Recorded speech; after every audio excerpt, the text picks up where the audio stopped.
à 200 000 lieues de tout, à la recherche de l'Atlantide. Avec James Cameron, tout semble possible. Passe-les au crible. Soyons rigoureux. Tout ce qui me reste à faire est de trouver la ville dont la plupart nient l'existence. Trop d'impasses.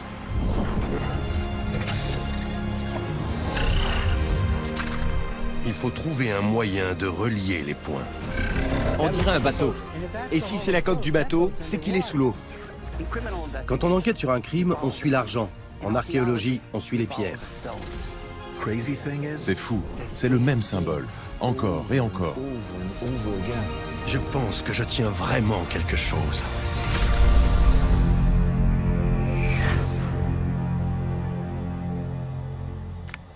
Ok, c'est parti. Et action! J'ai toujours été fasciné par le futur. Tu peux reculer un peu? Mais j'adore aussi imaginer les mondes passés, à quoi ressemblaient les gens. Ok, on avance lentement. Regarde juste un peu par la deuxième fenêtre en passant.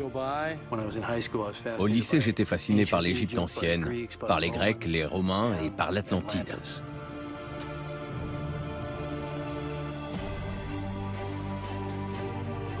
Et je pense que derrière ce mythe, derrière cette parabole, quelque chose a vraiment eu lieu dans l'histoire. Et coupé!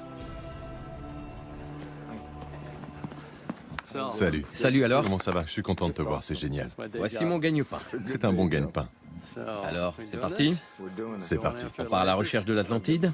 J'ai le bateau, j'ai les plongeurs, le robot sous-marin, l'équipe. Super. Ah, j'aimerais tellement être sur ce bateau. C'est la première fois que je ne monte pas sur un bateau. Je sais. Ça me fend le cœur. Je sais que je ne veux pas On va faire une pause. te couper et on doit définir notre stratégie alors.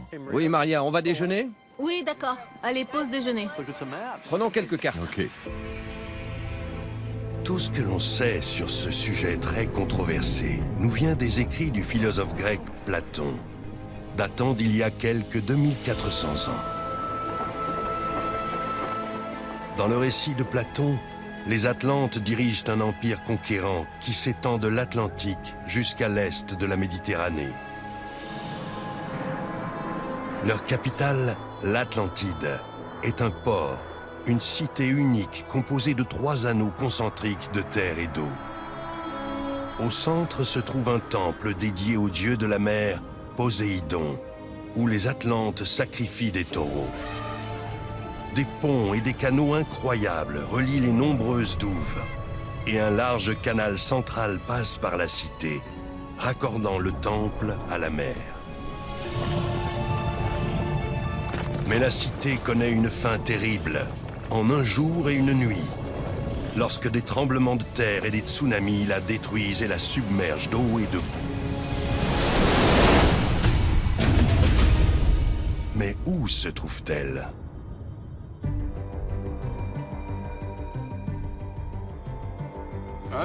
Bon, alors, par où est-ce qu'on commence? Le voyage par excellence. Bon, là, c'est Platon, n'est-ce pas? À Athènes. Il parle d'une civilisation qui s'étend sur toute la région. C'est donc un peuple de la mer. Ils viennent de quelque part par là, de la Méditerranée occidentale. Exactement. Donc, il pourrait être n'importe où. Alors, quelle est ma mission? Étudie de nouvelles hypothèses, examine celles que les gens trouvent intéressantes, passe-les au crible, soyons rigoureux. Je suis donc à la recherche des traces d'une civilisation qui aurait régné de la Méditerranée jusqu'à l'Atlantique. Et cette quête nous mènera peut-être à la légendaire cité-mère, l'Atlantide. Quelle expédition! Ouais, tu vas passer beaucoup de temps sur des bateaux. C'est toi l'homme au bateau. Moi j'ai le mal de mer. Tu pourrais voyager en avion, mais si tu y vas en bateau, tu penseras comme ils pensaient à l'époque. Tu te rendras compte des distances et tu comprendras ce que c'est de faire partie d'une culture commerçante. Première étape? Écoute, j'ai un faible pour les Minoens, comme tu sais. Les Minoens, c'était sans aucun doute une civilisation de la mer, une des plus grandes civilisations de leur époque. En Crète et sur l'île de Tyra, 1100 ans avant Platon, une cité a disparu en une nuit. Santorin. Oui, Santorin. Exactement. Et pourquoi est-ce qu'on n'embarquerait pas Charlie? Tu sais, il a écrit un livre sur l'Atlantide. Oui, Charlie. Charlie, contacte Charlie, oui.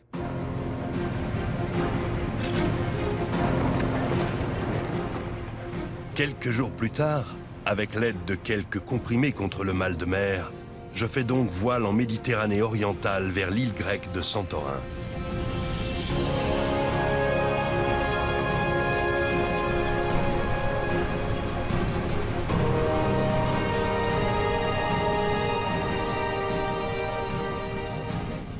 Il y a 3500 ans, cette île était très différente.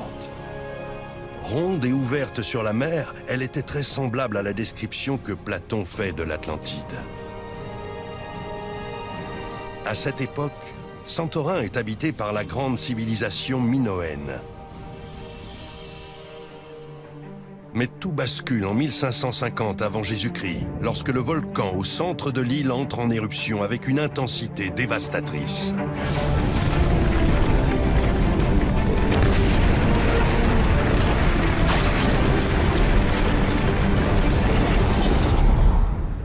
Est-ce Santorin que décrit Platon lorsqu'il écrit sur l'Atlantide?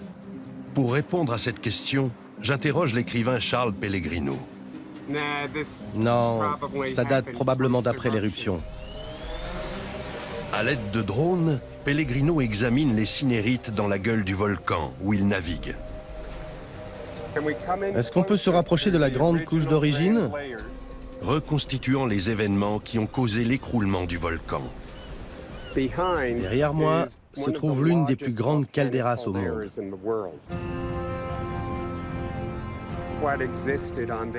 Avant l'éruption, il y avait une montagne d'environ 1600 mètres sur cette île. Tout a disparu. Cette éruption serait la plus importante de l'histoire de l'humanité. Imaginez plus d'1 million de bombes atomiques explosant juste derrière moi.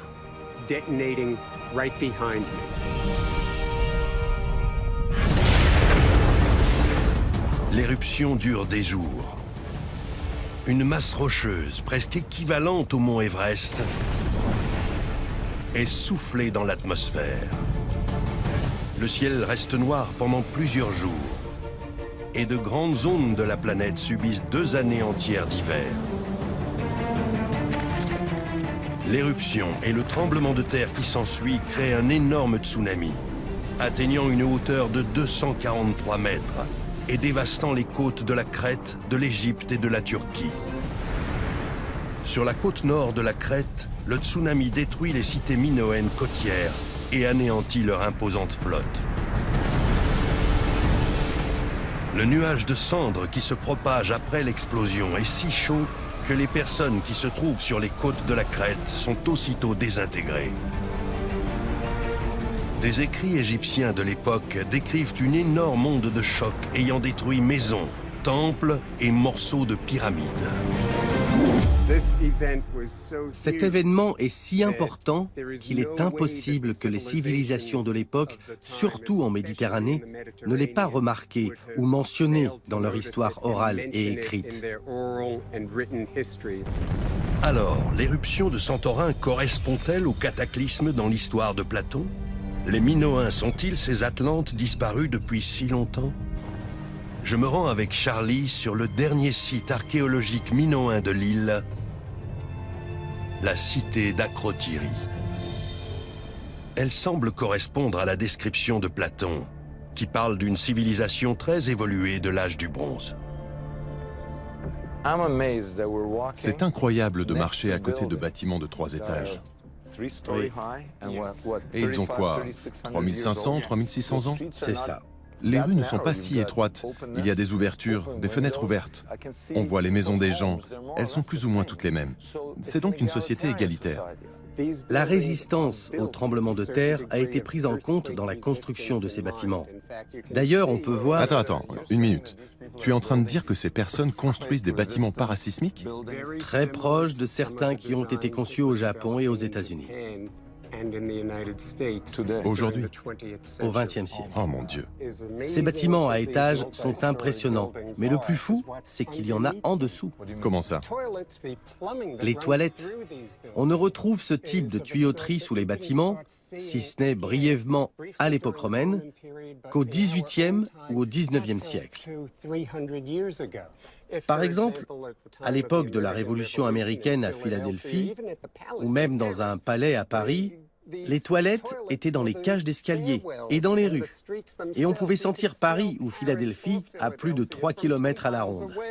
Et ici, il y a 3600 ans, ils avaient une architecture incroyable, une technologie de pointe, des toilettes avec chasse d'eau. Il y a 3600 ans, des aqueducs, un souci d'hygiène, une société ouverte, égalitaire. Et tout est détruit du jour au lendemain. Oui, oui. Est-ce que c'est l'Atlantide? Je dirais qu'il y a 99% de chances pour que ça fasse partie de ce que Platon écrivait dans son histoire de l'Atlantide. Les Minoens sont donc une civilisation extrêmement avancée qui disparaît suite à une catastrophe naturelle. Mais cela suffit-il à dire qu'ils sont les Atlantes? Je n'en suis pas sûr. J'en parle donc avec le chef. Salut Simca, qu'est-ce qui t'amène? Je te manque déjà? Y a un problème? T'as fait couler le bateau? Non, aucun problème, le bateau n'a pas coulé. Dis-moi, j'ai passé un peu de temps avec Charlie à Santorin et je voulais t'en parler parce qu'il y a un tas de choses très convaincantes. Leur technologie est très avancée et la cité a bien été détruite presque du jour au lendemain. Mais Platon dit des Atlantes qu'ils sont venus de l'ouest et qu'ils étaient conquérants, alors que les Minoens étaient à l'est et pacifiques. Et il y a autre chose qui me tracasse. Même si je pense que Santorin est une pièce du puzzle, Platon ne mentionne aucune éruption volcanique. Il décrit plutôt des tsunamis, des tremblements de terre, une cité qui coule, de la boue. Là, on touche à la question fondamentale de notre quête. Y a-t-il vraiment un seul lieu? Parce que tu sais ce que j'en pense. J'ai l'impression que c'est une histoire de science-fiction, que c'est une parabole morale et éthique, et qu'il s'appuie sur différentes choses, sur leur mémoire collective. Ils collent tout ensemble, tu vois? Comme un auteur de science-fiction. Il construit un monde, comme on dit. Je ne pense pas. Je ne conteste pas le fait que Platon voulait l'utiliser pour une raison précise. Mais je ne pense pas qu'il assemble différents morceaux. Il parle d'une civilisation, elle doit bien avoir un fondement. Je crois vraiment qu'il y a une Atlantide quelque part. Ok, eh bien, trouvons-la. Par là, il y a Malte, la Sardaigne. Je veux continuer vers l'ouest. D'accord, cap sur l'ouest alors, moussaillon. Et me voilà naviguant vers l'ouest, entre Santorin et la prochaine candidate de choix pour l'Atlantide, l'île de Malte. Comme beaucoup d'autres, Peter, notre capitaine maltais, pense que sa terre natale est l'Atlantide. Il partage sa théorie avec mon équipe. On étudie la possibilité que Malte soit l'Atlantide, mais pour ça, il faudrait qu'elle soit beaucoup plus grande. En fait, il n'y a pas si longtemps, Malte était nettement plus grande. Prenons l'exemple de cette table. Disons que c'est Malte et qu'on l'agrandit en rajoutant le rabat. Ça vous donne une idée de la taille qu'elle a pu avoir. Quelles sont les preuves? Si vous regardez autour des îles maltaises, à certains endroits, vous pouvez voir le fond de la mer. Vous voyez cette crête ici. L'eau est très peu profonde. Parfois, le fond est à peine à 9 mètres. Vous êtes certain que cette zone peu profonde était autrefois émergée? Sûr et certain. Un cataclysme a dû avoir lieu dans le passé. Et soudain, Incroyable. Je dois prendre une photo pour mes enfants.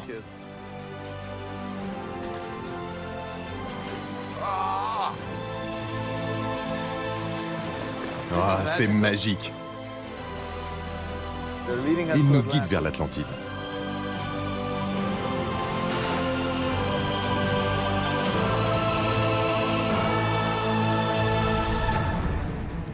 nous faisons escale à Gozo, l'une des 5 îles de Malte. Peter me conduit immédiatement aux falaises. Il veut m'apporter d'autres preuves montrant que Malte était bien plus grande dans le passé.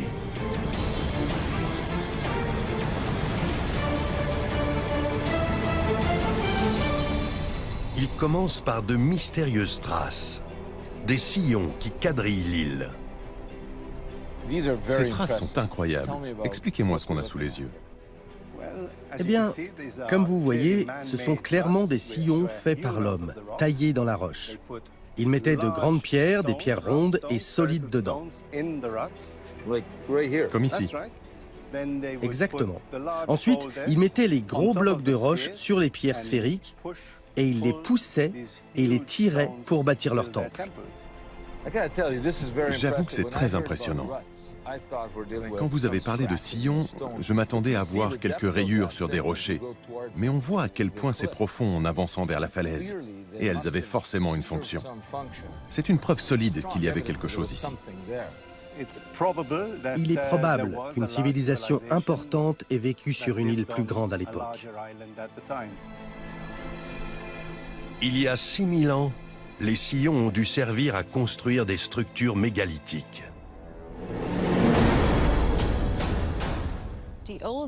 La partie la plus ancienne de cet édifice date de 2600 ans avant Jésus-Christ, ce qui en fait l'un des plus vieux bâtiments du monde à avoir été créé par l'homme. Ces sites avaient vraisemblablement avant tout une fonction sacrée. Une architecture avancée sur une île partiellement submergée. Voilà qui cadre avec la description que fait Platon de l'Atlantide. Je me dirige maintenant vers ce qui semble être une structure encore plus ancienne pour en savoir plus sur les gens qui ont bâti ces temples de l'âge de pierre. C'est incroyable qu'ils aient construit tout ça, sans la roue, sans aucun outil métallique, sans ciment. Oui, il reste quelques pierres arrondies ici et là qui ont pu servir à transporter les mégalithes. Ils ont vécu ici pendant 1000 ans. Ils ont construit ces édifices extraordinaires. Et qu'est-ce qui leur est arrivé? Tout ce qu'on sait, c'est que cette culture a soudainement disparu autour de 2500 ans avant Jésus-Christ. Est-ce que vous avez trouvé des armes? Non. Aucune trace d'armes et vraiment aucun signe de violence. La haute technologie et la disparition soudaine cadrent avec l'histoire de l'Atlantide. Mais les Maltais étaient pacifiques, alors que les Atlantes étaient belliqueux. Je décide donc de continuer vers l'ouest. D'après Platon, l'Atlantide gît sous les flots et la boue à l'extrême ouest de la Méditerranée, juste après les colonnes d'Hercule, l'actuel détroit de Gibraltar. C'est là que le professeur Richard Freund, en quête de l'Atlantide depuis des années, a conduit une équipe de plongeurs et d'archéologues sous-marins. Il y a 3 règles en archéologie: l'emplacement, l'emplacement et l'emplacement. Si on cherche un endroit et que des documents ou des inscriptions font état de coordonnées précises, on va à cet endroit-là. Après des années de recherche, ils pensent que la quête de l'Atlantide commence ici. Atlantic Explorer, vous me recevez? Oui, continuez, à vous.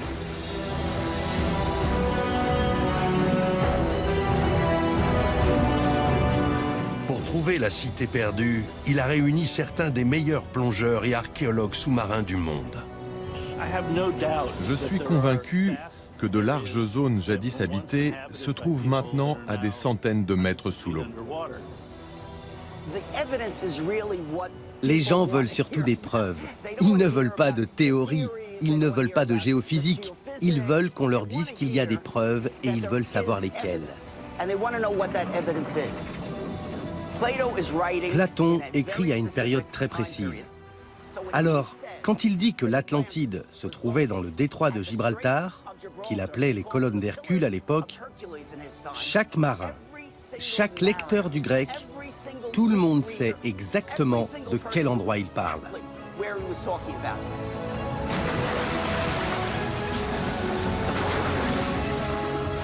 Nous sommes juste devant le détroit de Gibraltar, les colonnes d'Hercule.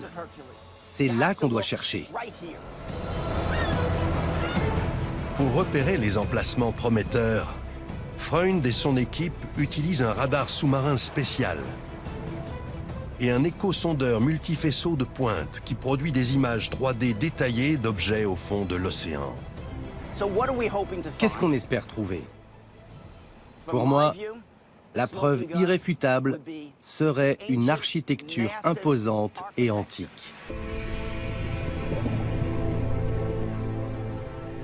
On ne va pas trouver la version Disney de l'Atlantide, immergée et intacte, avec des statues et des colonnes encore debout, des murs parfaits. On va trouver des morceaux, mais vraiment beaucoup de morceaux. C'est ce que j'appelle la projection de débris.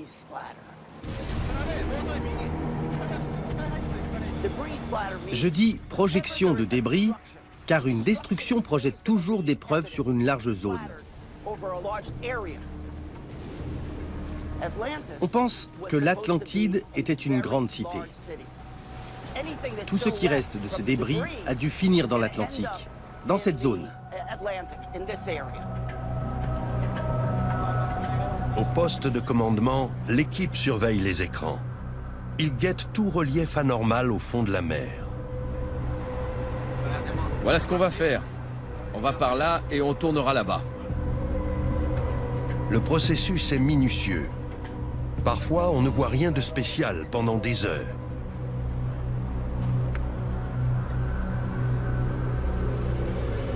Oh, ok les gars. Ça y est. Ça y est, ça y est. Il y a une sorte de montagne. Ça peut être un rocher, n'importe quoi. D'à peu près 4 mètres de haut et 56 mètres de large. On a sûrement quelque chose là-dessous.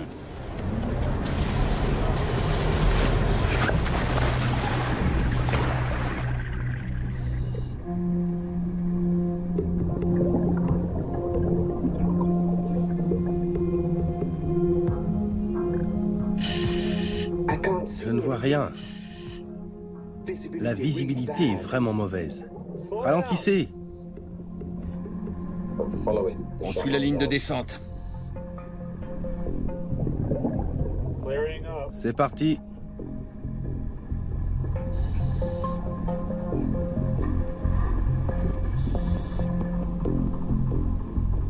Les plongeurs se trouvent maintenant à plus de 45 mètres de profondeur.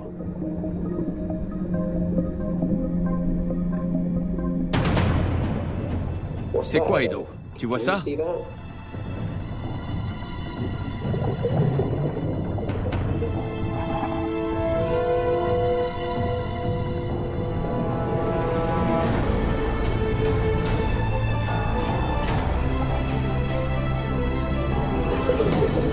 C'est une épave.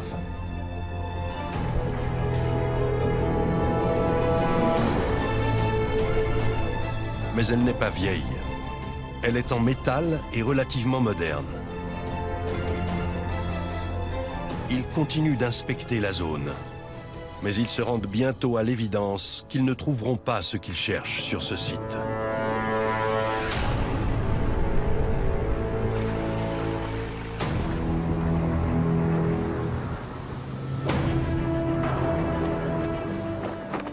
Pendant que les recherches se poursuivent au large des côtes du sud de l'Espagne, j'approche de la Sicile.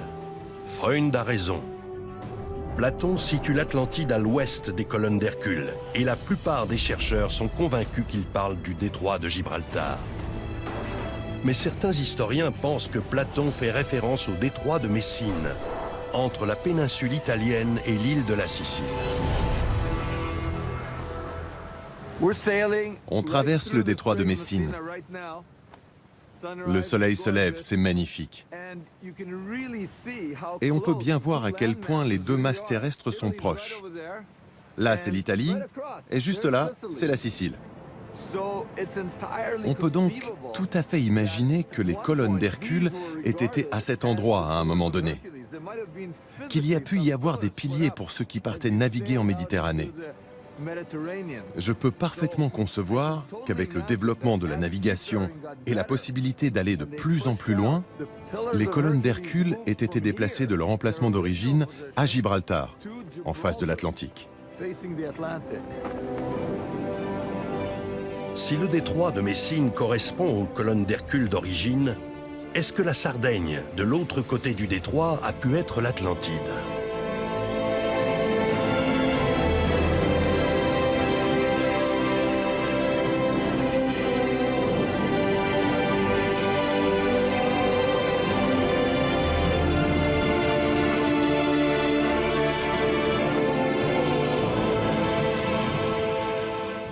Il y a 3500 ans, l'une des civilisations les plus impressionnantes des temps passés a prospéré en Sardaigne.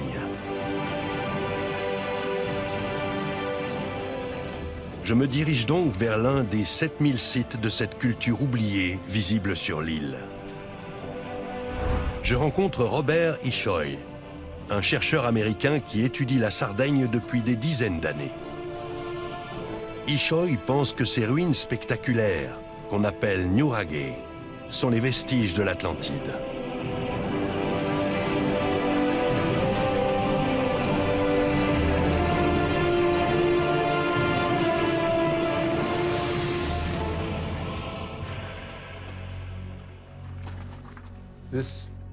Robert, c'est vraiment impressionnant. Oui. Mais est-ce que c'est l'Atlantide? Cette ancienne culture sarde correspond à tout ce que dit Platon sur l'Atlantide. Il dit que la culture était très développée. Regardez cette architecture, les techniques sont très avancées. C'est fou, je n'arrive pas à y croire. On est dans un édifice vieux de 3500 ans, construit sans ciment et toujours debout. L'aspect circulaire des bâtiments. Platon dit que tout était arrondi, qu'ils construisaient des piliers. Ils appelaient ça des piliers. Mais ces structures arrondies étaient des lieux de vie, des temples? À quoi est-ce qu'elles servaient? L'histoire originale dit que Poséidon, un dieu bien sûr, s'est marié avec une femme et a construit un pilier pour la protéger. Une tour, comme celle-ci. Oui, exactement.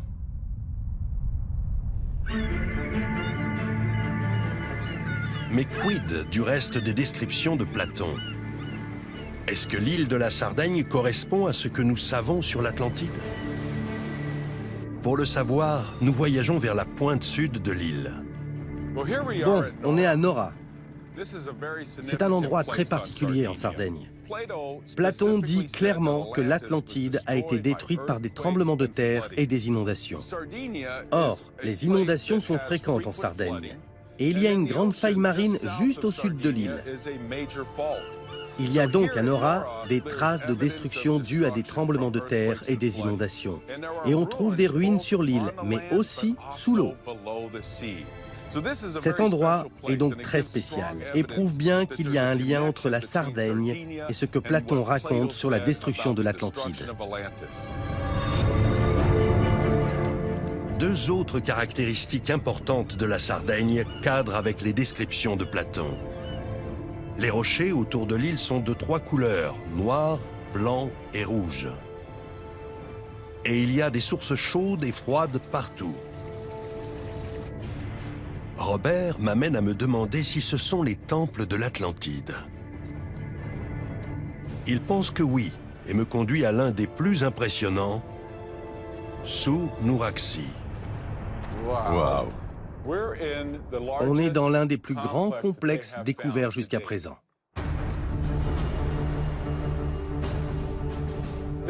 Il y a 5 tours. Une tour centrale et 4 tours extérieures qui correspondent aux points cardinaux. Nord, sud, est, ouest.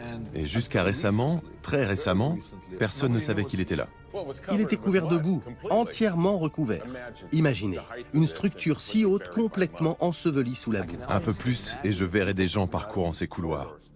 À quoi est-ce qu'ils ressemblaient? On a trouvé des figurines de guerriers ici. Et on peut voir, vu comme cet endroit est fermé et protégé, il est plus que probable qu'on ait eu affaire à des gens de la classe aisée ou à des combattants.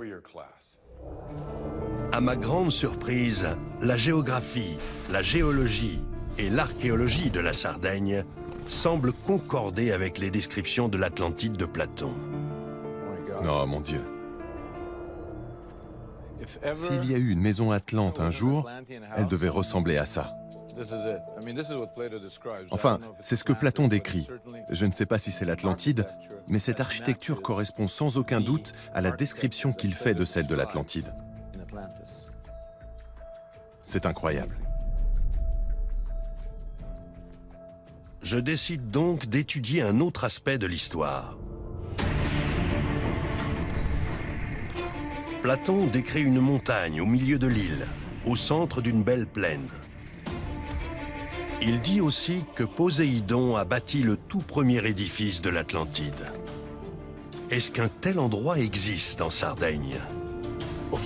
Ok, ça c'est la plaine du Campidano. Ok, est-ce qu'il y a une montagne? Oui, regardez, juste là. Il y a un ouragé, une tour. Au sommet de la montagne, Santa Vittoria. Allons voir. Il faut y aller. C'est fou. Oui, c'est fou. Elle se trouve à ce qui était anciennement le milieu de l'île, avant que la mer recouvre la partie sud. Sur place, nous découvrons une correspondance parfaite avec Platon. Je n'arrive pas à y croire.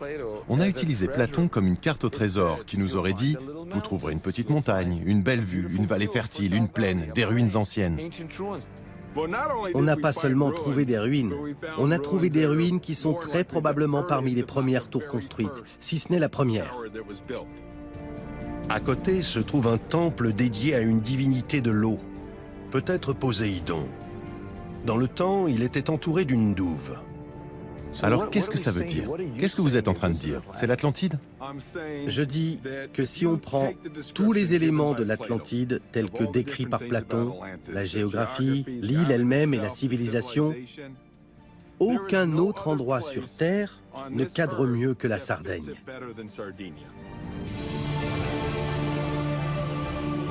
Je commence à penser que Robert pourrait avoir raison.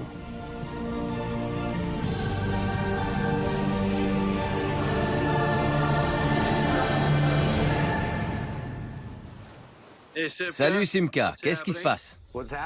Il se passe que je pense que je l'ai trouvé. Ça a l'air dingue, je sais, mais la Sardaigne, je pense que la Sardaigne est l'Atlantide. Ok, je t'écoute. Tu sais, tout colle parfaitement avec la description de Platon. La technologie est incroyable et on retrouve ce motif circulaire partout en Sardaigne.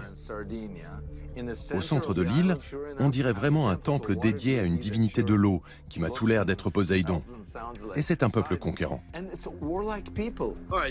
D'accord. Certains traits correspondent, mais je ne suis pas convaincu. Ces bâtiments arrondis, ça ne veut pas nécessairement dire que le plan de la cité est concentrique. Si j'ai bien compris, il comprenait un port, et le grand Nouraghe que tu as exploré se trouve beaucoup plus dans les terres. Il est très loin de la côte. Oui, mais toutes ces belles terres agricoles d'aujourd'hui étaient sous l'eau dans le passé. Alors je me suis fait mes petits effets spéciaux dans ma tête, et je l'ai imaginé entouré d'eau, au moins le temple de Poséidon. Mais ce n'est pas très logique chronologiquement parlant, puisque la civilisation nouragique a émergé après l'éruption. Tu as raison, c'est là où ça coince. Santorin ne détruit pas la culture sarde, elle la fait pratiquement naître. Alors, c'était peut-être des personnes déplacées, des réfugiés. Est-ce qui se trouve aujourd'hui en Sardaigne pourrait en fait être une nouvelle Atlantide? Oui, j'imagine. À toi d'aller chercher des Nouraghe ou des motifs architecturaux similaires ailleurs. Encore plus à l'ouest. Continue vers l'ouest. Jim dit de mettre le cap sur l'ouest. Plus qu'un candidat en lice. Après le détroit de Gibraltar, au sud de l'Espagne, où certains pensent qu'il y a eu des réfugiés atlantes. L'écrivain Georgios Dias Montexano mène des recherches dans cette zone depuis des années. Il est convaincu que des réfugiés atlantes ont fui dans l'arrière-pays et ont construit des sanctuaires en mémoire de leur cité perdue. Le déchiffrage des symboles gravés dans ces sanctuaires aiderait Georgios à prouver sa théorie. Ici, on peut voir quelque chose comme 3 bateaux gravés, avec entre 8 et 12 rames chacun. D'après Georgios, l'épopée de l'Atlantide est inscrite sur une série de pétroglyphes, des images gravées datant de l'âge de pierre et racontant l'histoire d'une cité engloutie, d'un port légendaire et de bateaux qui naviguèrent autrefois sur l'Atlantique. On va prendre les photos ici. Mais regarde, ça veut dire que l'appareil sera... Il sera là-haut. Pour tester sa théorie, Georgios fait appel à l'ingénieur Ken Boydston et au professeur Gregory Hayworth, experts en photographie scientifique et en imagerie spectrale, capables de ramener à la vie des images perdues. Ceux qui croient que la recherche de l'Atlantide n'est pas sérieuse ne se sont pas sérieusement penchés sur la question. Je crois en une quête sincère de la vérité, quelle qu'elle soit, où qu'elle me mène, on verra bien. Prêt? Vas-y. C'est bon. J'utilise le stroboscope comme lumière tangentielle pour faire ressortir les ombres et la profondeur des incisions dans la roche.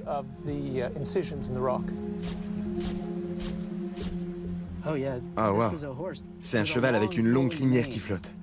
Vas-y. C'est bon. Je regarde l'écran avec attention et j'aime ce que je vois. Je peux voir le sabot bien plus clairement. Je cherche des traces de fer à cheval avec un rebord au bout. Je ne vois rien qui ressemble à un fer à cheval. C'est donc pré-romain. On serait à l'époque pré-romaine. Oh, voilà. Ok, oui. On a pas mal de choses ici. Les chercheurs voient de larges fossés, comme des cercles tout autour du lieu. Je vois plusieurs cercles concentriques. Et au milieu, des sortes de lignes à peu près droites et parallèles. Des cercles concentriques qui ressembleraient à des douves, exactement ce que dit Platon à propos de l'Atlantide. C'est quoi cette ligne juste au-dessus du cheval? Eh bien, c'est une longue ligne ondulée. Plusieurs, en fait. Il y en a une là, une autre plus haut. Est-ce que ça pourrait être des montagnes, des vagues? Ça pourrait être de l'eau. Les chevaux pourraient être sous l'eau. Possible. Le cheval est incliné vers le bas. S'il est sous l'eau, ça pourrait vouloir dire qu'il se noie. Et on dirait que ce n'est pas la seule forme sous cette présumée ligne d'eau. Vas-y, on dirait un bateau. On dirait un bateau dans le coin, en haut à droite. Zoom un peu, Ken. On dirait la coque. Ça pourrait être la coque d'un bateau. Ça, c'est la coque. C'est la coque, oui. Et si c'est la coque du bateau, c'est qu'il est sous l'eau.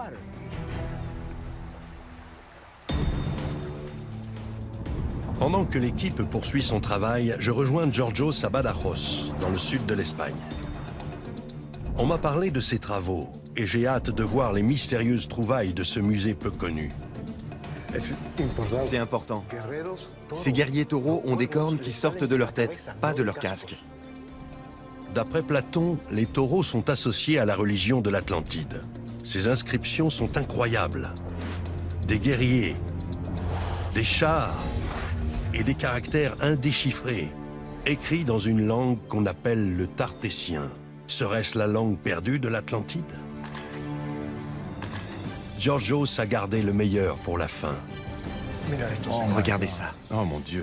3 cercles concentriques coupés par un canal et un point au centre, qui pourrait être une représentation symbolique du temple de Poséidon. Un symbole de l'Atlantide. L'Atlantide. Ces cercles concentriques me rappellent l'architecture observée en Sardaigne. Se pourrait-il que le sud de l'Espagne soit la terre-mère et que ces soldats aient un jour protégé l'Atlantide? Vous êtes en train de me dire qu'on a toute l'histoire de Platon ici, taillée dans la pierre. Les cercles concentriques, le canal qui les traverse, le temple de Poséidon, juste là, les guerriers, puisque c'était une société conquérante qui a essayé de dominer la Méditerranée. On a la haute technologie. Les chars sont la preuve d'une technologie avancée. Si on regroupe tout ça, si toute l'histoire est ici, gravée dans la roche, on est en quelque sorte face à la Bible des Atlantes. Georgios me conduit maintenant sur un autre site de la région. Il pense avoir repéré une cité atlante. Le quadrillage en ciment est moderne. L'archéologie en dessous est ancienne. C'est un gigantesque site chalcolithique. Étrangement, la communauté scientifique n'en a presque pas connaissance. Il ressemble incroyablement à l'Atlantide de Platon. Je me trouve à Jaén, une cité de 5000 ans qui a été trouvée récemment. Ils ont découvert qu'elle faisait 1 km de diamètre. 40 000 personnes vivaient là à l'époque. Et l'architecture, leur architecture est remarquable. Cercles concentriques, canaux, maisons individuelles arrondies. Et si on n'en entend pas parler, c'est parce que les promoteurs s'en sont emparés. Ils ont construit par-dessus, et l'endroit où je me trouve en ce moment même n'existera bientôt plus. Jaén était une grande cité. On y a trouvé 60 000 objets. Pour l'époque chalcolithique, la population était très importante, à un moment où l'Atlantide aurait été à son apogée. je rencontre Estella Pérez, l'une des archéologues responsables du site. La structure de la cité part d'un point zéro, à partir duquel il crée une série de cercles concentriques, avec des fossés et des murs reliés entre eux, parfois jusqu'à 5. La cité s'est donc agrandie de manière circulaire à partir d'un point central. Mais pourquoi les habitants de la Jaén antique auraient-ils créé ces fossés concentriques d'eau et de terre dans une région aride? Georgios pense que Jaén est une cité sœur de l'Atlantide qui a été bâtie sur le même modèle architectural. Évidemment, difficile d'imaginer en voyant ces décombres que cet endroit mériterait d'être aussi connu que les pyramides. Laissez-moi vous aider. Ressuscitons l'ancienne Jaén.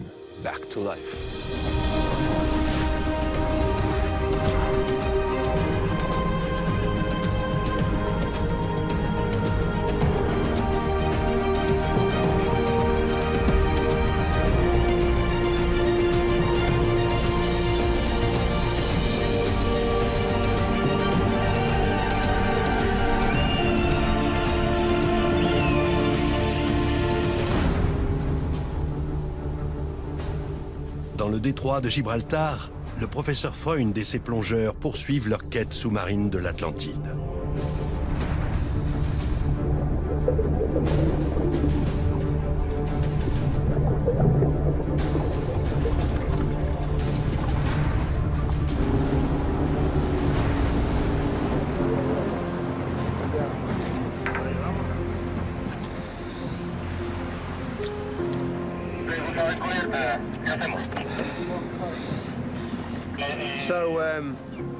On a beaucoup de sable. C'est tout plat, sans rien qui ressort. Pas de rocher apparent. Non, c'est pas ce qu'on cherchait.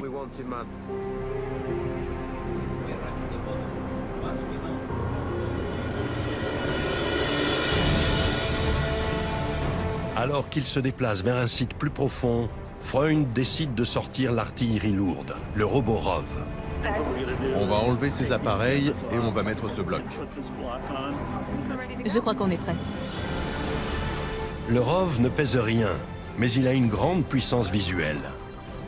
Il peut descendre plus profond que les plongeurs et rester plus longtemps sous l'eau. Il est équipé de 4 appareils 4K et transmet les images à la surface.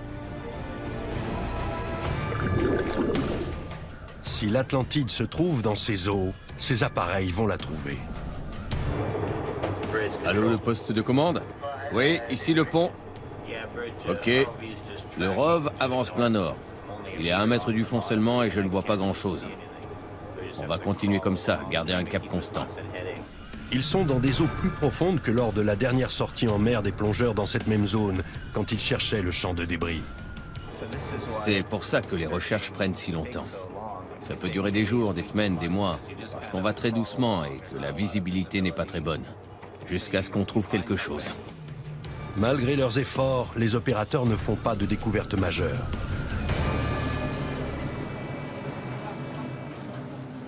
La mer est immense. Il faut être patient. Pendant ce temps, à environ 40 km dans les terres, Georgios nous conduit à ce qu'il pense être un sanctuaire bâti par des réfugiés atlantes. Des représentations de bateaux et de ports à cet endroit reculé appuieraient son idée selon laquelle l'Atlantide est petit à petit devenue un mythe. Je crois que c'est la plus importante grotte avec de l'art rupestre découverte sur la péninsule ibérique. Peut-être même dans tout l'Occident. Ici, on a une scène de port avec des bateaux. On dirait qu'ils entrent et qu'ils sortent. Il y a 7 types de bateaux différents. C'est ce qui m'a fait penser à ce fameux passage où Platon dit que le port de l'Atlantide était très important, parce qu'il accueillait des bateaux de différents pays. Les experts en imagerie spectrale couvrent l'entrée de la grotte et commencent à travailler. Leurs appareils spéciaux utilisent 16 différentes longueurs d'onde lumineuses invisibles à l'œil humain pour prendre des photos détaillées des inscriptions. Notre travail consiste à rendre ces images à peine visibles aussi claires que possible. Peut-être à découvrir de nouveaux symboles que l'on ne peut pas discerner à l'œil nu.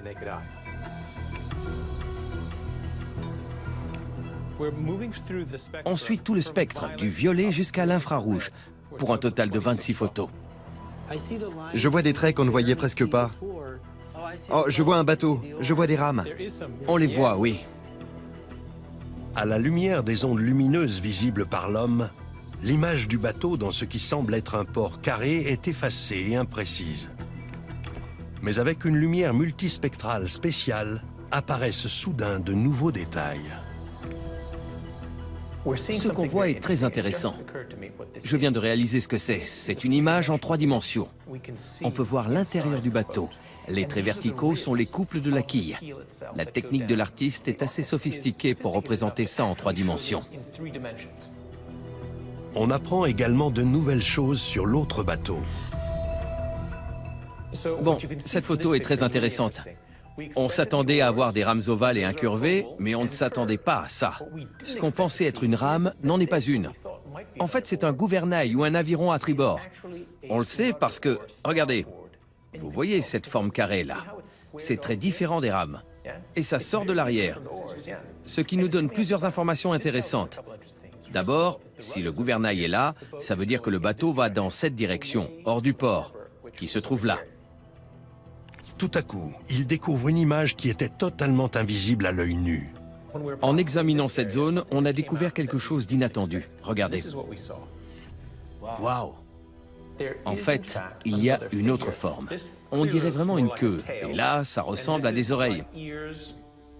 On dirait un cheval et un cavalier qui portent peut-être une sorte de casque, avec une plume, un panache ou un ornement. À côté du cavalier, on observe un autre carré, que les scientifiques pensent être un port avec des cercles concentriques. Le cavalier semble fuir le port.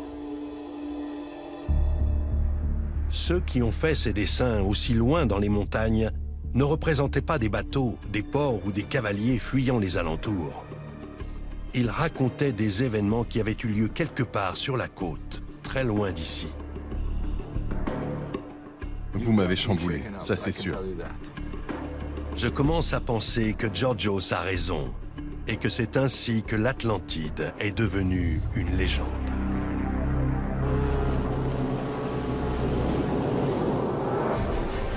Le professeur Freund nous rejoint. Comme il n'a pas encore trouvé de champ de débris sous-marin, il décide de nous conduire sur un lieu côtier unique du sud de l'Espagne où l'Atlantide aurait pu se trouver. Nous voilà dans le parc de Doñana, un des plus grands marais d'Europe. Rien que des marais sur des centaines de kilomètres carrés. Mais dans l'Antiquité, c'était une baie marine par laquelle les navires pouvaient remonter jusqu'à Séville. Nous avons soumis 11 endroits à la datation au carbone. À 13 mètres de profondeur, nous sommes tombés sur une couche de méthane homogène qui a pu se former par la décomposition des êtres vivants et des organismes morts suite à une catastrophe. 4000 ans avant Jésus-Christ, il y a plus de 6000 ans, des gens vivaient là. Et soudain, plus rien.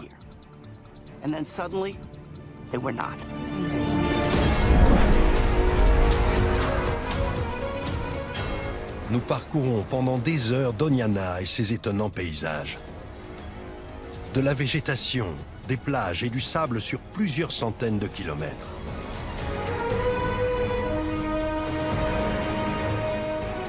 D'un point de vue géologique, il est évident qu'il s'est passé quelque chose d'extraordinaire.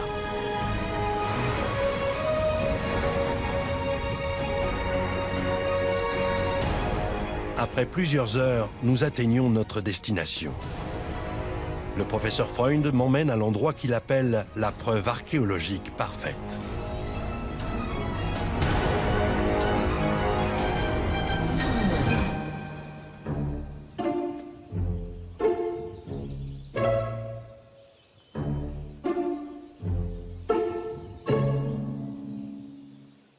C'est pas vraiment ce à quoi je m'attendais, Richard. Je sais, mais il ne faut pas toujours se fier aux apparences. Quand même, j'ai vu des châteaux, des temples, et là vous me montrez un trou dans le sol. Qu'est-ce qu'il y a de si intéressant? C'est le dernier vestige de l'Atlantide.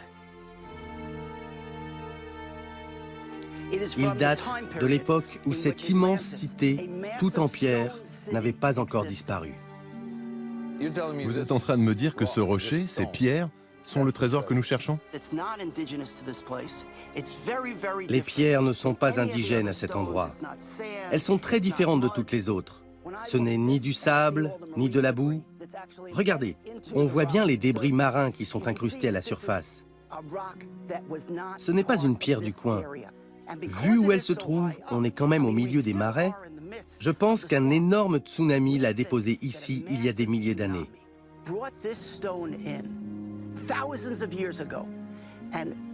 Quand on enquête sur un crime, on suit l'argent. En archéologie, on suit les pierres. Le professeur Freund n'est pas le premier universitaire à venir ici. Dans les années 20, deux archéologues légendaires, Bonsor et Schulten, ont soutenu que Doñana recouvrait l'emplacement d'une autre ville aujourd'hui disparue, Tartessos. Comme l'Atlantide, Tartessos était un port situé au-delà des colonnes d'Hercule et connu pour ses bateaux et son art de la métallurgie. Elle aussi aurait mystérieusement disparu. La ville que Platon appelait l'Atlantide répondait-elle au nom de Tartessos pour les Atlantes? Georgios nous montre un document très rare, une ancienne carte égyptienne. Regardez. C'est une des plus anciennes cartes de Ptolémée. Une carte de Ptolémée? Tout à fait. Une copie byzantine d'une carte de Ptolémée. C'est la copie byzantine d'une carte du IIe siècle. Elle a 1800 ans. C'est ça. Cette carte nous montre comment les populations d'alors se représentaient la Méditerranée, le détroit de Gibraltar, l'Atlantique et la côte sud de l'Espagne. Où est-ce que vous avez trouvé cette carte? Elle est conservée au British Museum. Pourquoi vous nous la montrez? Regardez. Tartessos. Tartessos. Et regardez, non seulement c'est écrit Tartessos, mais la ville est placée à un endroit précis.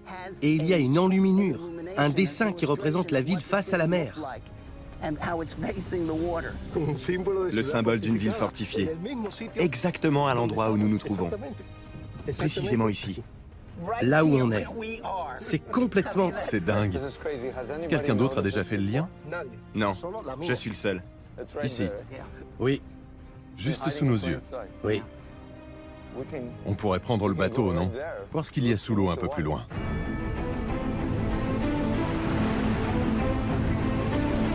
Munis de nos nouvelles coordonnées, Tout se passe bien?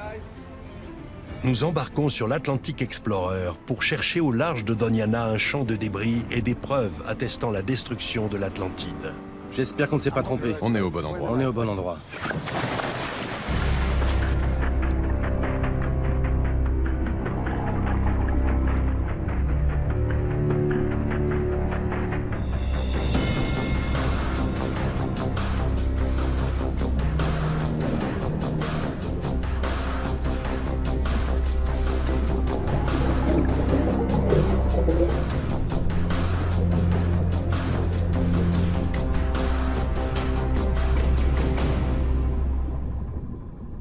Malgré une excellente visibilité, on ne trouve rien. Les plongeurs plongent et replongent, en vain. Pas de poisson, pas de vagues, même pas une canette de bière, rien. La journée touche à sa fin. Les plongeurs ont passé plusieurs heures sous l'eau et sont épuisés. Ils décident de remballer leur matériel. On devrait élargir la zone de recherche. J'espère que la journée de demain sera meilleure. D'un naturel optimiste, le professeur Freund ne se laisse pas abattre. Bon, on n'a pas eu une super journée, mais on fera peut-être la découverte du siècle demain.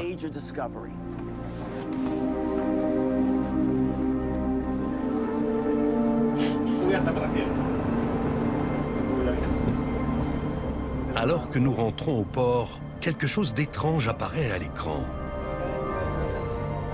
Une forme circulaire qui n'a pas l'air naturelle. La décision n'est pas facile à prendre. Les plongeurs sont très expérimentés, mais le professeur Freund a peur qu'ils soient trop fatigués pour une dernière sortie. Eduardo et ses hommes, eux, craignent que le temps ne soit pas au rendez-vous demain. Ils décident d'y retourner.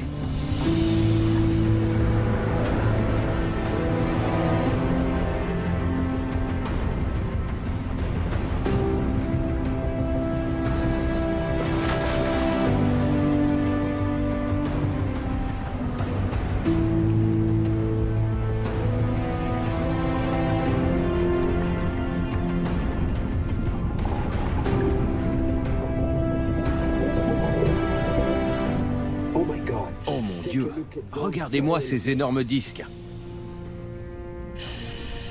Ils ont été fabriqués par l'homme, ça ne fait aucun doute. Ils ont l'air très anciens, mais qu'est-ce que ça pourrait être? Aucune idée. Le professeur Freund pense que ces disques font partie du champ de débris qu'il cherchait. Pour lui, il pourrait s'agir de vestiges de colonnes. D'après Ralph Pedersen, l'archéologue sous-marin présent à bord, il s'agirait plutôt de meules datant de l'époque romaine, bien postérieure à une hypothétique Atlantide. Tout dépend de la forme du trou au milieu des disques. Un trou carré validerait l'hypothèse des colonnes, un trou circulaire celui des meules. Les tambours de colonnes sont généralement plus hauts et percés d'un trou carré, dans lequel on faisait passer une poutre en bois. Une poutre en bois. C'est ça, et puis on les assemblait les uns sur les autres. C'était comme ça qu'ils faisaient leurs colonnes. Les trous étaient carrés pour que les blocs ne pivotent pas avec le temps. Pour qu'ils ne pivotent pas. La question est donc, est-ce que nos trous sont carrés ou ronds? Ils pourraient être carrés ou ronds. Les disques ont l'air d'être empilés. Ce n'est pas parce qu'ils sont empilés qu'ils représentent un élément architectural. C'est peut-être la cargaison d'un bateau. Pour charger un bateau, on empile les choses les unes sur les autres, surtout quand elles sont plates. En cas de naufrage, une partie de la cargaison peut rester empilée. Celui-là n'a pas l'air rond du tout. Il a l'air complètement carré. Peut-être. Celui-là, peut-être. Ce peut-être suffit aux plongeurs. Après plusieurs jours sans rien, ils ont enfin mis la main sur des vestiges antiques qui ont pu un jour décorer l'Atlantide. Ils sont beaucoup plus gros que ce que j'avais imaginé. 1,5 mètre de diamètre environ. Et massifs, épais comme ça. Ils sont tous sauf récents, ça c'est sûr. On a fini par trouver quelque chose, par faire une vraie découverte archéologique, je veux dire. Et complètement par hasard. Pour Georgios, Freund a raison. Il s'agit bien de colonnes. Il pense qu'elles servaient à décorer un temple. Les pierres lui font penser à une vidéo sous-marine filmée dans le coin il y a quelques années. On ne voit vraiment rien. On ne voit pas grand-chose, c'est une vieille vidéo. Mais en se concentrant... Oh waouh, waouh! On dirait un énorme bâtiment là. Ouais. Ce sont des marches? Oh mon Dieu, c'est génial. Un escalier. C'est clair que ça ne peut pas être naturel. Ça a été fait par l'homme. Qui a filmé ça? Cette vidéo a été filmée par Francisco Salazar en 1993. C'était un très grand plongeur. On le surnommait El Pantera. C'est une légende chez vous? Une légende. Un des plus grands plongeurs de Cadix. Et il est toujours en vie? Non. Non, il est mort en 1998. La qualité est vraiment mauvaise, mais ça ne fait aucun doute. On dirait d'énormes blocs de pierre cassés qui devaient faire partie d'un bâtiment mégalithique. Avec un mur devant. Un mur et ça ressemble à... C'est fou, un mur! Un mur circulaire, vous avez raison. Un mur circulaire, comme si c'était une sorte de tour. Vous savez ce à quoi ça me fait penser? À un ouragan. C'est Où incroyable. est-ce que ça a été filmé?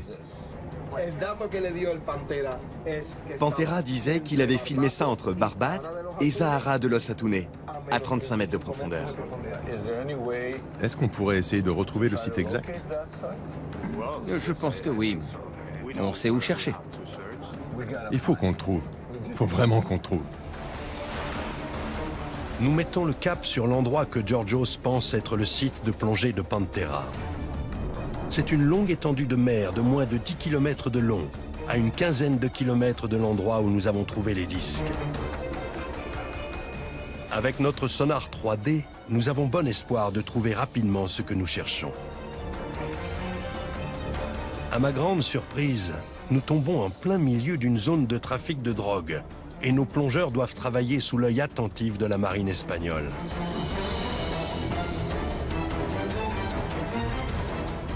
L'Atlantic Explorer parcourt la zone afin de tracer une carte précise du fond marin.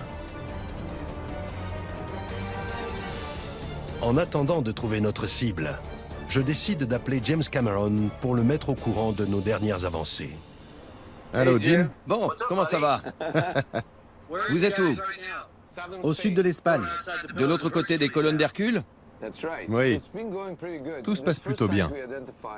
Sur le premier site identifié, on a trouvé un champ de débris, des bouts de colonnes ou des meules. Et puis, on a trouvé autre chose. Grâce à un plongeur légendaire du coin surnommé La Panthère, El Pantera, on a vu une vidéo qu'il a filmée sur VHS, je crois. Au début, j'ai cru que c'était une blague. On ne voyait rien.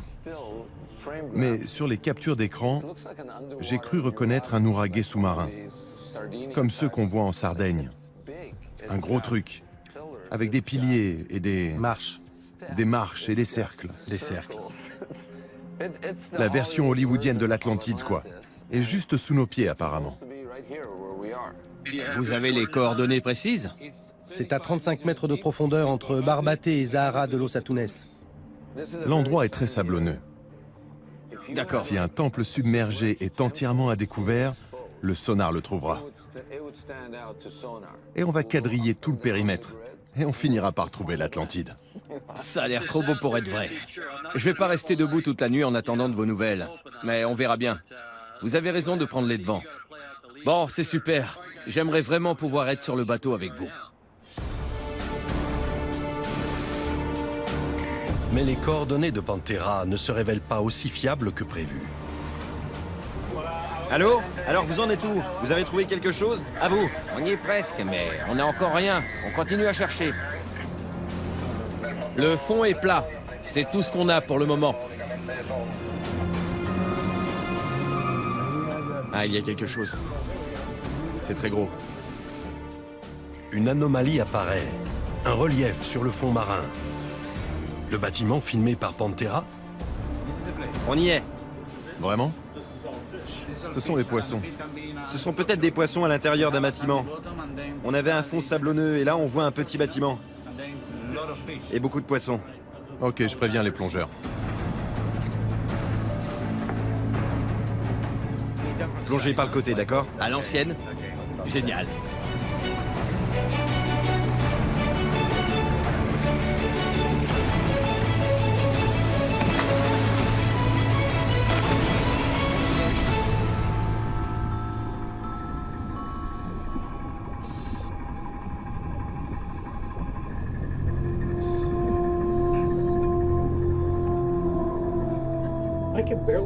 Je n'y vois rien. Les conditions ne sont vraiment pas terribles.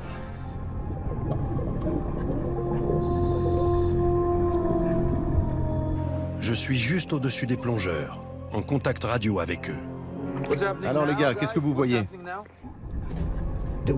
L'eau est très trouble. Ils descendent presque à l'aveuglette, en se tenant à la chaîne de l'ancre. Par un hasard incroyable, elle les mène pile au bon endroit. Waouh, c'est fou. Qu'est-ce que vous voyez? D'énormes rochers.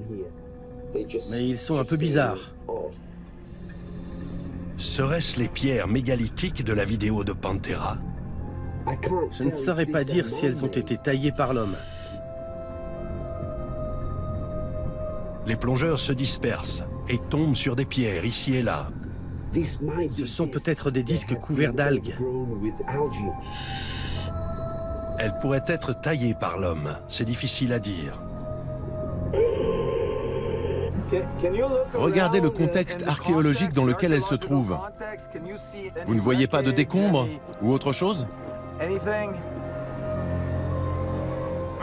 On voit une rangée de pierres. Je ne crois pas qu'il s'agisse d'une formation naturelle. On dirait qu'elles ont été disposées comme ça. Je vois notamment une pierre en forme de demi-cercle presque parfait. C'est génial, ça a l'air génial. Le courant est en train de s'intensifier. Et avec la houle et les vagues, la plongée se complique. Les plongeurs doivent remonter.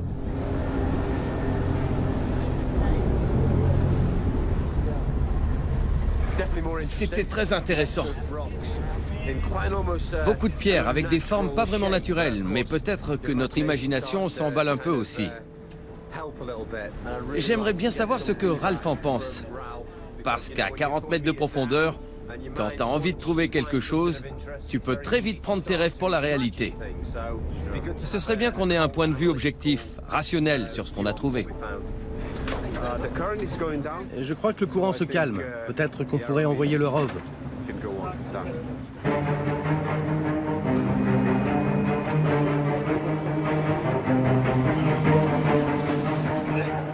Pour répondre à ces questions, Bill et les opérateurs guident le ROV jusqu'au site de plongée et analysent les images retransmises.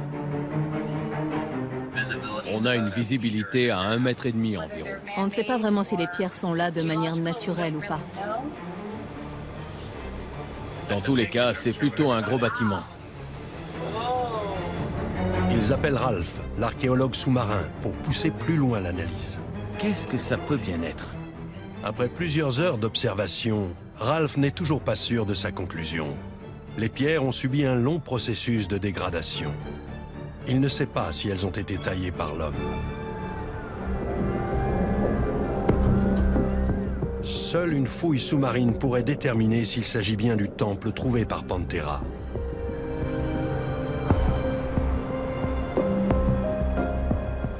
Les plongeurs continuent à chercher, mais ne trouvent pas d'autres sites.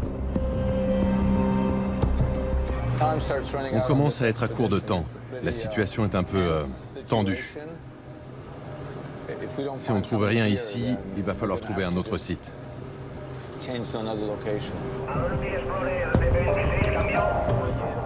L'annonce d'une mauvaise météo force le capitaine à rejoindre la côte.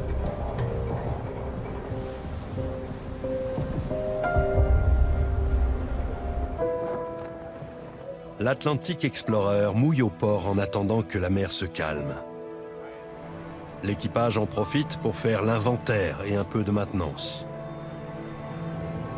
Si l'Espagne est le foyer originel de l'Atlantide et la Sardaigne une colonie atlante, je me demande pourquoi les preuves archéologiques d'ici sont sans commune mesure avec celles de là-bas. Georgios pense avoir mis le doigt sur le chaînon manquant. Un temple de style sarde récemment mis au jour, vieux de 4000 ans. C'est vraiment au milieu de nulle part. Et c'était au milieu de nulle part à l'âge de bronze aussi. Aucune ville alentour, mais des tombes datant de l'âge de bronze. On est en 1800 avant Jésus-Christ. Regardez là, une douve, et tout autour de l'eau en cercle concentrique. Je suis stupéfait de trouver autant d'éléments sardes sur un temple espagnol construit 700 ans avant les Nouragés de Sardaigne. C'est un vrai labyrinthe. En arrivant, je ne lui ai rien trouvé de fou. C'est un peu une version miniature de ce que j'ai vu en Sardaigne. Mais regardez la complexité de la structure et les thèmes. Des douves, des cercles concentriques, ça n'a rien d'une métaphore. On est face à l'architecture atlante telle que Platon l'a décrite. Les points cardinaux sont bien là. Et au centre, juste derrière ce muret, il y a un puits très profond. On y vénérait peut-être un dieu marin, éventuellement Poséidon. Et regardez où le temple se trouve. Là encore, ça correspond à ce que décrit Platon, au beau milieu d'un plateau fertile. Ce n'est ni une ville, ni une maison, ni un château. C'est un temple, un lieu de vénération.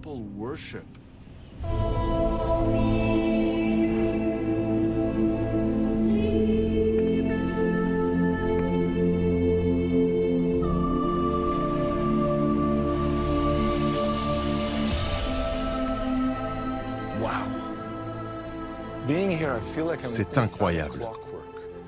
J'ai l'impression d'être au milieu d'un vrai travail d'orfèvre. Tout est si minutieux. Regardez la manière dont les passages sont conçus, et ceux qui montent vers les tours aussi. Vous ne trouvez pas ça impressionnant? Pour moi, ça l'est d'autant plus qu'on ne s'y attend pas du tout. Ça n'avait l'air de rien. Il n'y avait qu'une colline ici avant qu'on mette le site au jour il y a 30 ans. Et c'est très dur à dater. Mais comme des moines se faisaient enterrer ici, des archéologues ont découvert une tombe ancienne qu'ils ont laissée in situ.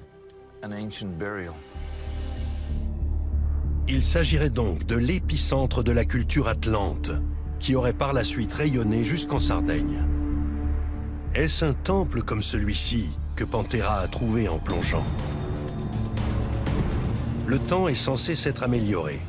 Sur le chemin du retour, Georgios sort une nouvelle carte de sa manche. Quelque part dans les montagnes, à côté de cercles gravés datant de l'âge de pierre, Georgios a quelque chose à me montrer. Simka, qu'est-ce que vous voyez?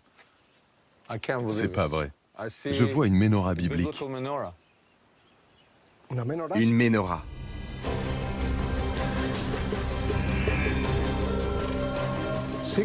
Des cercles concentriques, une menorah. Vous voulez dire que la menorah biblique qu'on retrouve dans le temple de Jérusalem et dans le livre de l'Exode est une évolution du symbole atlante des cercles concentriques? J'en suis sûr.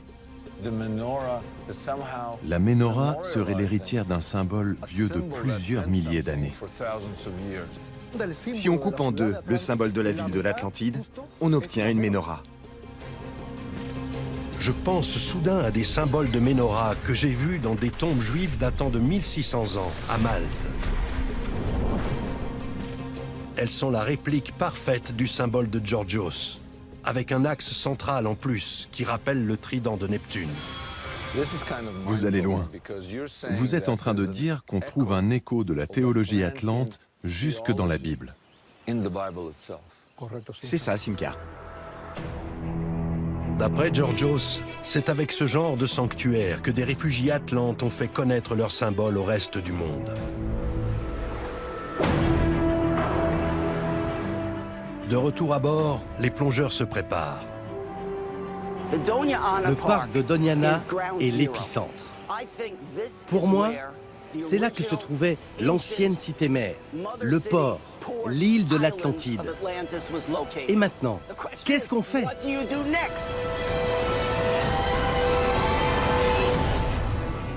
Nous sommes face à un problème. Si le port de l'Atlantide est profondément enfoui sous la vase de Doñana, nous n'y aurons jamais accès. Mais j'ai une idée. À Laja Alta, il y avait 2 carrés peints sur les parois de la grotte. Si celui avec les cercles concentriques symbolise le port de l'Atlantide, peut-être que celui avec le bateau représente quelque chose d'autre. Une zone de mouillage ou d'ancrage, située au large, où les bateaux attendaient avant de pouvoir entrer dans le port mythique. Si cette zone a bien existé, elle devrait logiquement se trouver non loin de l'île voisine du détroit de Gibraltar, Sancti Petri. Je partage mon intuition avec le reste de l'équipe. C'est loin d'être gagné, mais c'est tout ce que nous avons. Nous nous rendons donc sur place.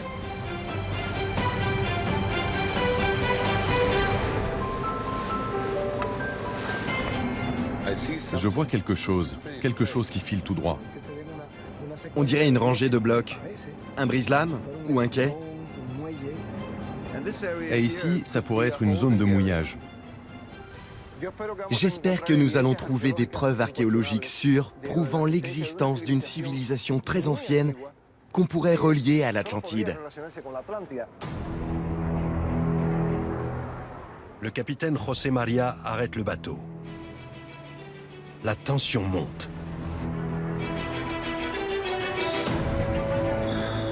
C'est parti!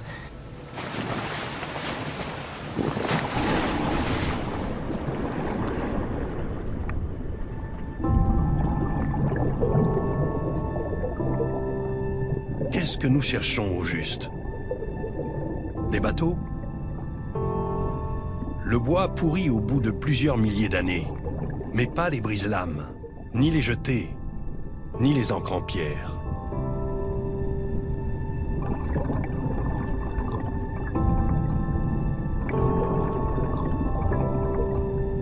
Ce sont des quais? Ou peut-être des brise-lames.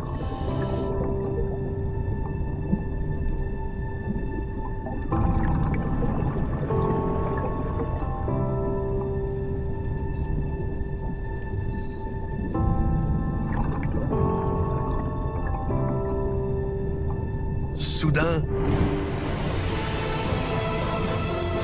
nous voilà devant une énorme ancre en pierre, antique. Même Ralph, notre éternel sceptique, est enthousiaste.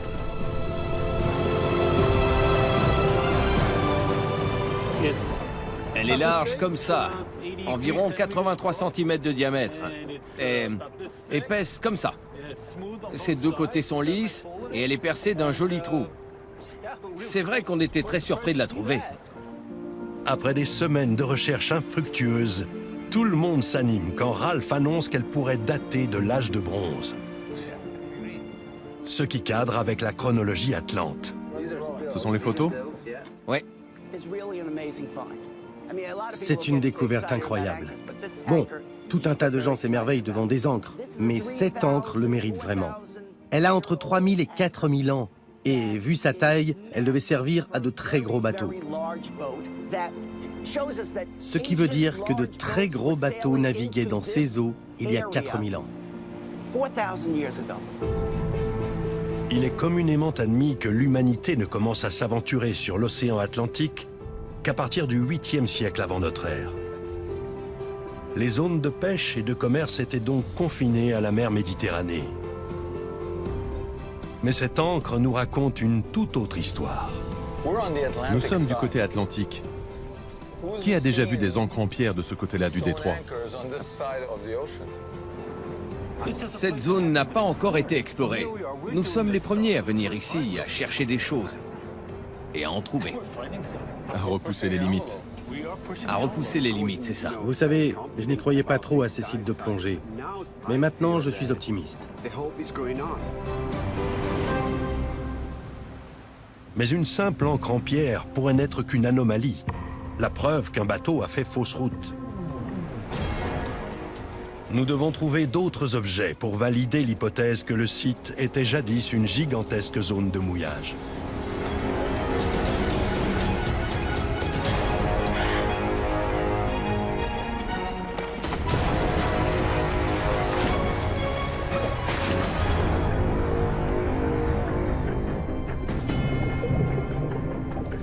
Eduardo, tu m'entends?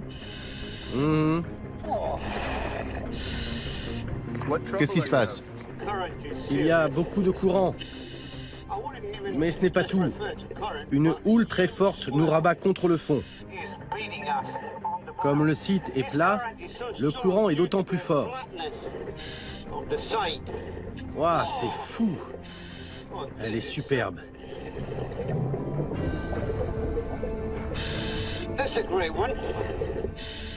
Incroyable. Je n'ai jamais vu ça. Qu'est-ce que tu vois? Je crois que j'ai trouvé une ancre carrée. C'est fou, non? Elle a été taillée par l'homme, c'est sûr. Elle a un trou en son centre, de la taille d'un point à peu près. C'est bien ce qu'on cherchait. C'est vraiment incroyable. Je me déplace. Je suis très proche. Et je crois voir une autre ancre à côté. C'est une découverte formidable pour cette zone, non? C'est tout sauf un objet courant dans la Méditerranée. Et on est dans l'Atlantique. C'est génial. C'est absolument incroyable. Quelle découverte! Miguel nous guide avec le dévidoir, mais ce n'est pas facile pour lui.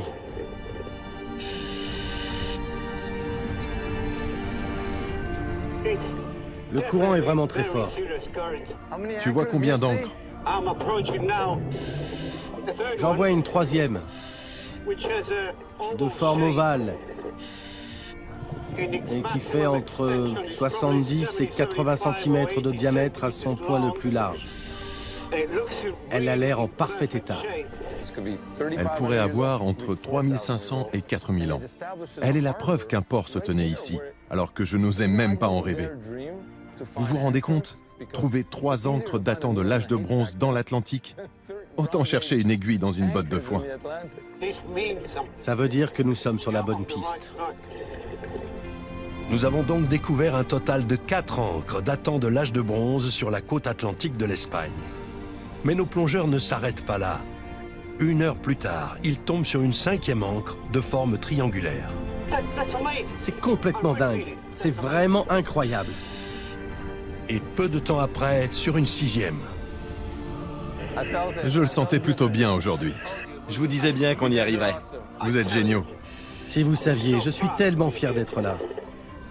Vous avez fait une découverte révolutionnaire. Les implications de cette découverte sont très importantes. Nous avons trouvé les preuves de l'existence d'une zone de mouillage exactement là où nous le pensions. C'était comment? Génial, Simca. Tu m'étonnes. J'ai vraiment l'impression d'avoir contribué à quelque chose. Merci, c'était génial. J'ai du mal à y croire. C'était juste une théorie, mais ils ont trouvé des preuves. Je m'en remets pas, quelle histoire. C'est un moment très important pour moi.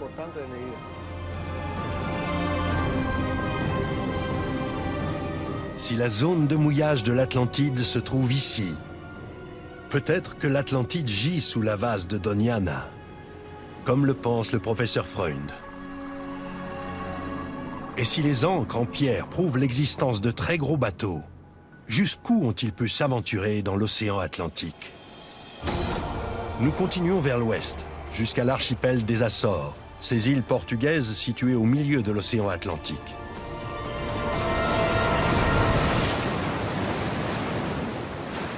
« 3500 ans avant Christophe Colomb, des navigateurs de l'âge de bronze auraient-ils pu les atteindre, couvrant ainsi un tiers de la distance séparant l'Europe des États-Unis? Voilà qui paraît peu vraisemblable. Il y a 5 siècles, des explorateurs portugais débarquent sur l'archipel et affirment en être les premiers habitants. Mais Félix Rodrigues, un professeur de l'Université des Açores, a récemment réalisé des découvertes incroyables. Je n'en crois pas mes yeux. Ça ne devrait pas être là, hein? En théorie. Vous avez raison. Qu'est-ce que c'est? Sans doute un columbarium qui date au moins de l'époque romaine. Les Romains s'en servaient pour leurs morts. Ils brûlaient les corps et mettaient les cendres dans des urnes qu'ils entreposaient dans ce genre d'endroit. C'est ça, c'est bien un lieu funéraire. Regardez, il y a un four là-bas. Un four? Oui. Ce qui expliquerait pourquoi un tel endroit existe. Je suis un peu sous le choc, parce que ça veut dire qu'une culture était présente ici, à une époque très reculée. C'est bien ça, bien plus tôt que ce qu'on pense. Tout à fait. C'est incroyable. Des populations de l'Antiquité sont arrivées aussi loin que ça dans l'Atlantique. Chose étonnante, les gens qui vivaient ici avaient des coutumes similaires à celles de l'ère méditerranéenne. Ils vécurent ici il y a 2000 ans, peut-être plus. Rodrigues a trouvé des preuves datant de l'âge de bronze, voire d'avant, de l'époque de l'Atlantide. Ça et là, dans les champs de maïs des Açores, se dressent des constructions impressionnantes de forme pyramidale. Elles auraient été reliées entre elles par un réseau complexe de tunnels, aujourd'hui à moitié effondrés ou bouchés. Je suis dans un champ de maïs sur l'île de Pico, dans l'archipel des Açores, à mi-chemin entre les États-Unis et l'Europe. Derrière moi se trouve l'entrée d'une ancienne construction qui, d'après les universitaires, daterait du néolithique, de l'âge de pierre, c'est-à-dire de plusieurs milliers d'années, à une époque où personne n'aurait dû être capable d'arriver sur cette île. Le bâtiment aurait été connecté à cette pyramide un peu plus loin. On dirait une ziggourate, comme la tour de Babel dans la Bible, ou un temple aztèque, on ne sait pas vraiment. Personne ne les a encore étudiés. Tout ce qu'on peut voir, c'est une pyramide et une ancienne entrée bouchée. Un vrai trésor archéologique qui attend d'être exploré. Cette construction est incroyable. Elle est uniquement faite de pierres sèches. Vous voulez dire qu'il n'y a pas de ciment? C'est ça, pas de ciment. C'est très bien conçu. D'autant qu'il a fallu beaucoup de pierres sèches pour construire ce bâtiment. Une fouille partielle a eu lieu à l'intérieur. On y a trouvé des anciens outils de pierre taillée. Ce site pourrait donc dater de l'âge de pierre, ce qui est très étrange vu l'emplacement des Açores. Ce genre de construction nécessite un savoir-faire et beaucoup de main-d'œuvre. C'est incroyable.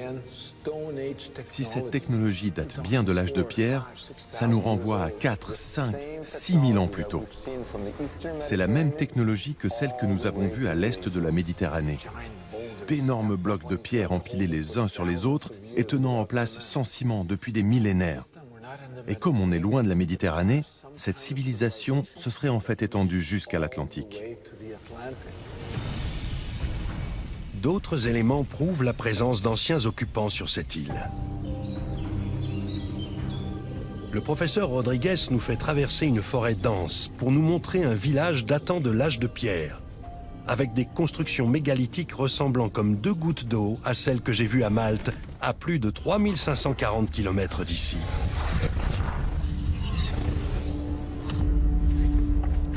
C'est très glissant ici, faites attention.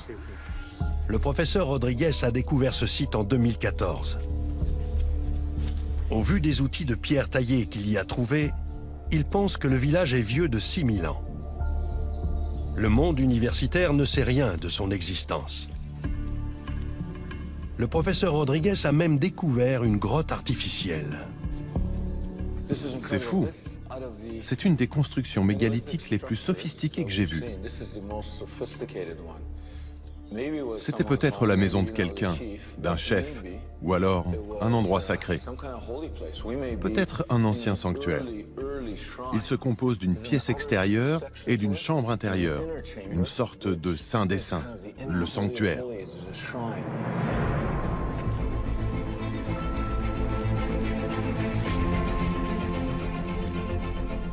Quand nous sortons de la forêt, mon guide me montre un objet qui n'a rien à faire dans une ferme moderne. C'est un vestige archéologique qui pourrait redéfinir radicalement notre connaissance de la navigation du temps de l'âge de pierre. Qu'est-ce que c'est? Une ancre datant de l'âge de pierre. C'est incroyable que vous ayez trouvé ça ici. Qu'est-ce qu'elle fait dans ce muret? On s'en est simplement servi comme d'une pierre. Le fermier l'a juste ramassé quelque part? Oui, quelque part là-bas, et il s'en est servi pour monter son mur. Écoutez, on a découvert des objets de ce genre sur des sites sous-marins au sud de l'Espagne. Mais celle-ci est bien plus grosse que les nôtres. On en a trouvé de forme elliptique, moitié moins grande et avec un seul trou. Celle-ci en a 2. Elle devait appartenir à un bateau énorme. Oui, elle est énorme. S'il y a une ancre ici et un village datant de l'âge de pierre, il devait y avoir un port ou de l'eau à côté. Il y a 2 petites rivières qui passent de part et d'autre de la colline et qui se jettent dans la mer. Vous êtes en train de réécrire l'histoire des déplacements humains à l'âge de pierre. Ça pourrait nous aider à comprendre comment les populations de l'époque passaient d'un endroit à l'autre. Le professeur Rodriguez me montre une autre découverte incroyable.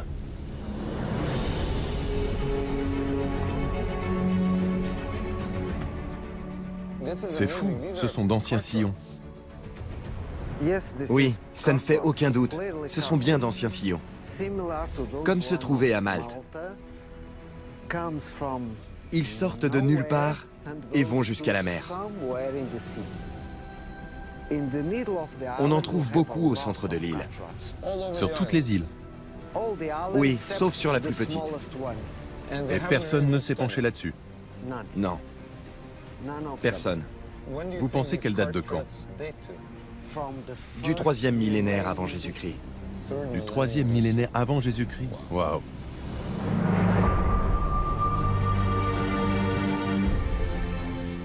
Quand on a entrepris ce voyage, je ne savais même pas que ce genre de sillon existait. Et puis, j'ai découvert une technologie mystérieuse et extrêmement sophistiquée sur différentes îles, à Malte, en Sardaigne, en Sicile, et maintenant dans les Açores. À l'âge de pierre, des gens sont arrivés là, ont inventé cette technologie et s'en sont servis pendant un certain temps sans que personne ne sache ni pourquoi ni comment. C'est fou. En tout cas, cette technologie permettait au moins de rallier des îles. Il y a plus de 4000 ans, peut-être 6000 ans, des gens sont arrivés ici par bateau.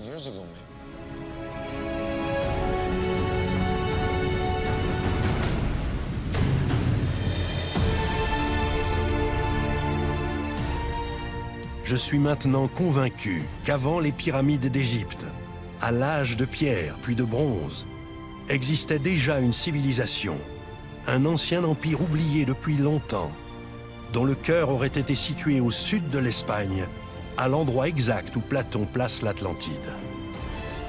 Je crois aujourd'hui que la culture, l'architecture et l'art de la navigation de cette civilisation étaient très comparables à ceux de l'Atlantide de Platon. Cet empire a par la suite sans doute été détruit par les désastres naturels provoqués par l'éruption de Santorin. L'Atlantide de Platon n'est donc pas qu'un mythe. Salut Jim. On a réussi. Ouais, vous avez fait des super découvertes. Toutes ces encres. Vous avez prouvé qu'une culture marchande existait dans l'Atlantique, au-delà des colonnes d'Hercule. Les preuves sont indéniables, mais et l'Atlantide alors? Vous êtes sûr qu'elle est là où vous pensez qu'elle est? Sous la vase de Tartessos? Il faut aller plus loin. Il faut le prouver, la trouver et l'exhumer.